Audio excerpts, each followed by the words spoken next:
அருமையானவர்களே, எப்படி இருக்கீங்க? சந்தோஷமாக இருக்கீங்களா? நிச்சயமாகவே நீங்கள் சந்தோஷமாக, மகிழ்ச்சியாக, ஆசீர்வாதமாக இருக்க வேண்டும் என்று சொல்லி ஆண்டவருக்குள்ளே உங்களை வாழ்த்துகின்றேன். ஆண்டவர் உங்களை ஆசீர்வதித்து நடத்துவதற்கு உண்மையுள்ளவராய் இருக்கிறார். இந்த நாள்லையும் ஒரு அருமையான ஆண்டவருடைய வார்த்தை, சங்கீதங்களின் புத்தகம் 31ஆம் சங்கீதம் அதனுடைய 19வது வசனம் இப்படியா சொல்கிறது: கர்த்தருக்கு காத்திருக்கிறவர்களே, நீங்கள் எல்லோரும் திடமனதாயிருங்கள், அவர் உங்கள் இருதயத்தை ஸ்திரப்படுத்துவார் என்று சொல்லுகிறதை பார்க்கிறோம். கர்த்தருக்கு காத்திருக்கிற உங்களுடைய இருதயத்தை ஆண்டவர் ஸ்திரப்படுத்துவார், உங்களுடைய இருதயத்தை ஆண்டவர் ஒருமுகப்படுத்துவார் என்று சொல்லி பார்க்கிறோம்.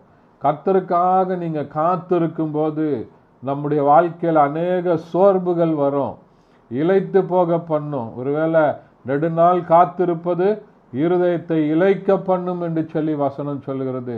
ஐயோ, நான் ரொம்ப நாளாக காத்திருக்கிறேனே, என் வாழ்க்கையில் இப்படிப்பட்ட காரியங்கள் எல்லாம் நடக்கலையே, நான் எதிர்பார்க்கிற ஆசீர்வாதங்கள், நான் எதிர்பார்க்கிற ஆண்டவர் எனக்கு சொன்ன திட்டங்கள் எல்லாம் என் வாழ்க்கையில் நிறைவேறலேன்னு காத்திருக்கிறீங்களா?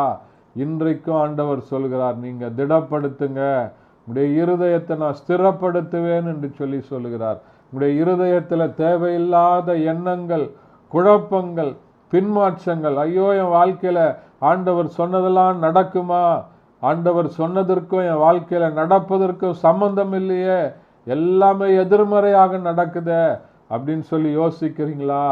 ஆண்டவர் உங்களை திடப்படுத்த உண்மையுள்ளவராய் இருக்கிறார், உங்களை ஸ்திரப்படுத்துவார்.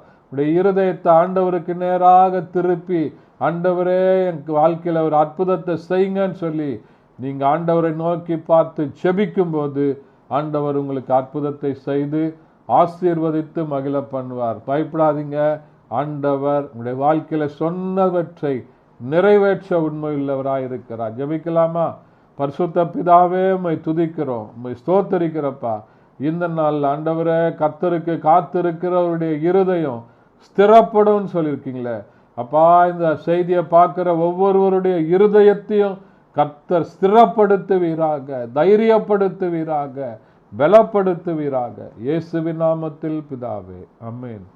தேங்க்யூ. God bless you.